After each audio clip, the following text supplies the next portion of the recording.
राज्य सरकार ने इस बड़े घोटाले के लिए करोड़ों रुपए का बजट स्वीकृत करा करके और इसमें रिजर्वायर जो गांवों के अंदर पानी सप्लाई के लिए यहाँ डैम बनाया जाएगा होना पड़े, लेकिन इस बेजुबानों की तन मन धन से सहयोग करेंगे और इसका विरोध करेंगे जब तक इसको आप सरकार ये अपना कार्य निरस्त नहीं करेंगे, उसकी जगह चेंज नहीं करेंगे, जब तक लड़ाई लड़ेंगे। मेरे तो ये समझ से परे हैं, हम तो इसका घोर विरोध करते हैं और सबसे ज्यादा नुकसान आसपास के जो गांव हैं उनको होगा, क्योंकि उनके मवेशी, उनके पक्षी जो पाल रखे हैं वो सब यहाँ आते हैं विचरण करने के लिए। गायें भी आती हैं और भी हम वन्य जीव है घूमते रहते हैं।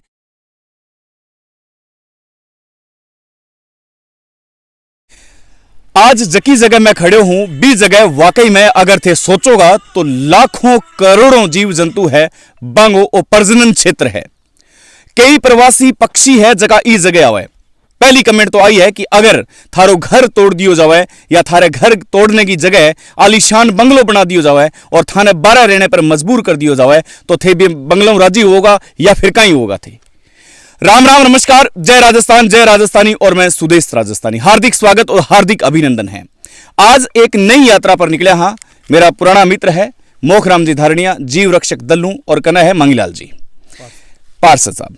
तो मैं तीनों है जो निकले हैं और मारसागा है, एक ताऊजी भी है, ईश्वर जी बिश्नोई है, और बैक कैमरा भी एक बहुत शानदार पर्सनालिटी है, मैं थाने बताऊंगा बाद में। यात्रा नंबर क्रमांक 1 है और यात्रा में नाम दे रहा हाँ बेजुबानांगी यात्रा। बेजुबानांगी यात्रा के लिए थाने भी आवाज उठानी है और थाने भी आयाम तक पहुंचना है, जका आयाम तक मैं पहुंच चुके हाँ।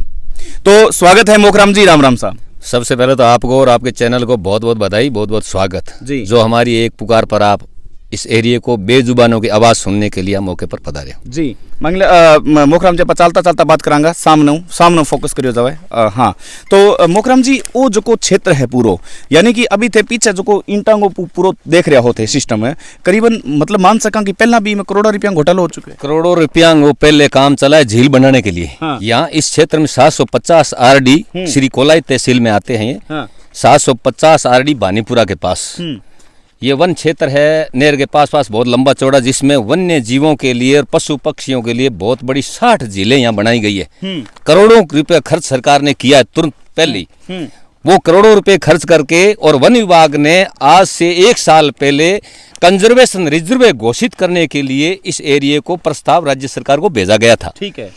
उसको अनसुना करके राज्य सरकार ने इस बड़े घोटाले के लिए करोड़ों रुपए का बजट स्वीकृत करा करके और इसमें रिजर्वायर जो गांवों के अंदर पानी सप्लाई के लिए यहाँ डैम बनाया जाएगा, जो कम से कम 20 किलोमीटर लंबी दूरी में बनेगा। ठीक है। उस क्षेत्र को आज देखा जाए तो कम से कम करोड़ों की संख्या में तो पेड़ काटे जाएंगे और करोड़ों की संख्या में वन्य जीवों के आश्रय नष्ट किया जाएगा।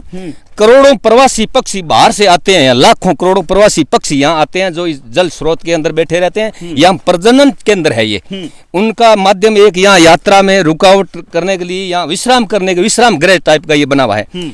इनको 6 माह से पूरी झील को बंद कर दिया गया है। पानी बंद कर से आज झील के अंदर चल रहे हैं हम, अभी झील के अंदर चल रहे हैं, जो बहुत बड़ी झील है। इस झील के अंदर अब अपने चल रहे हैं। इस झील को सुखा दिया गया है। ऐसे 6 माह से लगातार प्रशासन, राज्य सरकार इन झीलों को सुखाने का प्रयास कर रहे हैं और इस झील को सुखा करके अब इसमें कार्य शुरू किया, जिसमें राज्य वर्ष खेजड़ियां लाखों कटेगी और लाखों दूसरे हरे पेड़ आपको साइडों में दिख रहे हैं। ये पेड़ सारे लाखों पेड़ कटेंगे, वन्य जीवों का आश्रय नष्ट होगा। इसलिए सभी से निवेदन है, यहाँ आसपास के जितने भी गांव हैं उन गांवों के 60 फुट पर पानी है, सब लोग खेती करते हैं। वो जो झील की वजह से पानी उनको मिलता है। ये जब जी पक्का निर्माण हो जाएगा तो गांवों के बजट हो जाएगी, ये जमीन भूमि जितनी है बंजर भूमि हो जाएगी और पानी ये बंद हो जाएगा। मोखराम जी आप बात तो कितनी शानी बात करी है थे कि 6 महीना हो गया, मतलब भूखा तीसा प्यासा ये है जो वन्य जीव बैठे है, क्योंकि मतलब प्रोजेक्ट के लिए इस झीला ने सुखा दियो गया, जानबूझ कर सुखाया गया है और बेजुबानों के आश्रय को नष्ट कर रहे हैं। उनका कोई धनी दौरी नहीं है। इनके बोलने के लिए, बेजुबानों के लिए बोलने के लिए अपने को आगे आना पड़ेगा, चाहे अपनी गर्दन कटानी पड़े, चाहे अपने को शहीद होना पड़े, लेकिन इस बेजुबानों की तन मन धन से सहयोग करेंगे और इसका विरोध करेंगे जब तक इसको आप सरकार ये अपना कार्य निरस्त नहीं करेंगे, उसकी जगह चेंज नहीं करेंगे, जब तक लड़ाई लड़ेंगे। पार्षद साहब के नजरिए देखो, मतलब वो एक विशाल पूरा क्षेत्र, मैं कैमरामैन ने कहूंगा कि सारों को सारों विशाल क्षेत्र बता दिया जाए। इंग मायने इतो पानी हो मित्रों, इतो पानी हो कि लाखों करोड़ों जीव जंतु इंग मायने रहता और बे निशान भी थे। मैं बता सकूं, देखो पोटा गोबर थे, देख सको थे, मानूंगा कि भाई पोटा गोबर इस जगह को नहीं तो ए देख सको आराम हो, मतलब इस जगह विचरण करेडो है। लेकिन पिछले 6 महीना सु आने पूरी तरह सुका दियो गयो है। के नजरिए मानो, मतलब इंसानियत एकदम शर्मसार हो चुकी है। बिल्कुल सुदेश जी, जैसा पहले आप बता ही रहे हो और सच्चाई आप सबके सामने ला ही रहे हो, कितना बड़ा कंजर्वेशन एरिया है, लाखों यहाँ गायें विचरण करती है, वन्य जीव जंतु विचरण करते हैं, यानी सभी प्रकार के विदेशी प्रवासी पक्षी भी यहाँ आते हैं और यहाँ वो रहते हैं, जो जब तक उनका मौसम रहता है उसके बाद चले जाते हैं। और एक अपने देखा जाए पर्यावरण पर G20 जो 20 देशों का सम्मेलन हुआ था जी में, उसमें सभी देशों ने जो पर्यावरण और जो ये झीलें थी और जो पानी के स्रोत थे उनको रिजर्व रखने और पुराणों को वापस धरोहर के रूप में संरक्षित करने का सरकारों ने प्रयास किया था। लेकिन एक और जहां सरकार पर्यावरण और ऐसी झीलों पर अरबों रुपए खर्च कर रही है विज्ञापन के तौर पर, लेकिन अगर हम जमीनी हकीकत देखें तो सरकार उसके उल्ट चल रही है। आज देखो, हमने देखा अभी अब विचरण करते हुए आए थे, लाखों जीव जंतु पक्षी यहाँ आ रहे हैं और उन झीलों में ये जो हमारे पूर्वजों की इसे एक प्रकार से मान ली जाए, इतना बड़ा आप डैम ही बना रहे हो, पानी के लिए बना रहे हो, इससे अच्छा इंसान तो जैसे तैसे भी अपना जीवन यापन कर सकता है क्योंकि उसमें दिमाग है, बुद्धि है, वो हर नई खोज कर सकता है। लेकिन ये जो बेजुबान पक्षी और प्राणी हैं, ये क्या ढूंढेंगे? अब आप यहाँ पक्का निर्माण करा दोगे तो ये लाखों मवेशी है जो आवारा है, जो सिर्फ 12 मासी महीनों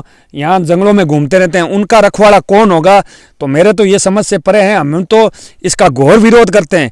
और सबसे ज्यादा नुकसान आसपास के जो गांव हैं उनको होगा, क्योंकि उनके मवेशी, उनके पक्षी जो पाल रखे हैं वो सब यहाँ आते हैं विचरण करने के लिए, गायें भी आती हैं और भी हम वन्य जीव है घूमते रहते हैं। और हो जाएगा तो इन बेचारों को, मेरे को लगता है कि सरकार ये सिर्फ अपने चंद लोगों को फायदा पहुंचाने के लिए ये प्रोजेक्ट करी। हजारों बीघा बंजर भूमि भी पड़ी है जहाँ ना पानी पैदा होता है, ना फसलें होती है, ना वहाँ पानी निकलता। आप उन जगह बनाइए ना, हम आपको दिखा देते हैं लाखों करोड़ों बीघा जमीन पड़ी है जिनका कोई बंजर है, वहां इंसान जाके बस ही नहीं सकता। आप उन जगह डैम बनाइए ना। उन अगर आपको पानी पहुंचाना है, जब पानी हिमालय से आ रहा है, इतनी दूर आ रहा है, तो इसको आप थोड़ा दूर कर दे तो इससे क्या फर्क पड़ता है? पानी तो लाखों किलोमीटर चल सकता है। क्योंकि सरकारों में जो खुद की जो मानसिकता है वो उन्होंने मतलब गिरा दी है, मेरे को ये देख कर लगता है। और अगर वो चाहे ना तो इस प्रोजेक्ट को दूसरी जगह भी बना सकते हैं, लेकिन मेरे को लगता है कि वो उनको यहाँ ज्यादा फायदा दिख रहा है, हर चीज नजदीक दिख रही है, जब ही वो अपने सिर्फ स्वार्थ के लिए ये सरकार अरबों रुपए के घोटाले होंगे, कईयों का यहाँ बड़े बड़े रसूखदार हैं, उनका फायदा होगा, उनका हिस्सा होगा, और इस प्रकार देखते हुए ये इसका निर्माण किया जा रहा है। जन सहयोग से काम करते हैं। हम लंबे समय से 30 सालों से वन्य जीव पेड़ पौधों के लिए काम करते हैं, प्रकृति को बचाने के लिए काम करते हैं। हमारे गांव में हमारा साथी निहाल चंद हमारे साथ पढ़ता था, उसने शिकारियों से गोली खाते हुए शहीद हो गए। उनके बाद में हमने प्रण ले लिया कि हमारा चाहे प्राण चला जाए, प्रकृति को बचाने के लिए हम लड़ाई लड़ेंगे, चाहे कोई राजनीतिक हो, चाहे कोई सरकारी हो, हम उनसे लड़ाई लड़ेंगे। लेकिन इस प्रकृति को बचने तक हम लड़ाई लड़ेंगे। इस प्रकृति को जब तक नहीं बचाया जाएगा तब हम संघर्ष करेंगे, लेकिन इस धरातल पर इन वनस्पतियों को नहीं कटने देंगे। जो कल दिन में जो वनस्पति कटी गई है, पेड़ पौधे काटे हैं, धाराशाही कर दिए गए, बड़े बड़े पेड़ों को धाराशाही किया, जो कि वन विभाग द्वारा यहाँ पेड़ लगाया गया है। वन विभाग भी चुप है। क्यों? वन विभाग ने पौधारोपण किया और उनकी लगाई हुई वन विभाग की संपत्ति आज नष्ट कर रहे हैं और वन विभाग चुप है। बिल्कुल मोगराम जी, आपा जो है ताऊजी है, ताऊजी की कमेंट लेवांगा, लेकिन ई जगह मैं लगातार जुड़े रहूं मित्रों। ई जगह अब मैं एक यात्रा कर रहा हूं, मोगराम जी सागे और ईश्वर जी सागे और मांगीलाल जी सागे। तो आ यात्रा है जो सुलभ यात्रा रहेगी और बहुत लंबी यात्रा है, यानी कि मैं एक अंतिम छोर बेरू जी को मंदिर है पीछे मेरे देखने लग रहा हो, बेरू जी का मंदिर हूं आ यात्रा शुरू करी है। और आ यात्रा कितना घंटा की हुआ है, लगातार थे देखता रहा, निस्वार्थ भाव भी बेजुबाना जीवांग लिए जका जीवांगो कोई भी दोष को नहीं। बाकी लगातार मेहमान जुड़ रहे हैं, थे भी ई मुहिम में शामिल हो और क्रमांक नंबर 1 हो। अभी तो तस्वीर बाकी है। बहुत बहुत आभार, धन्यवाद।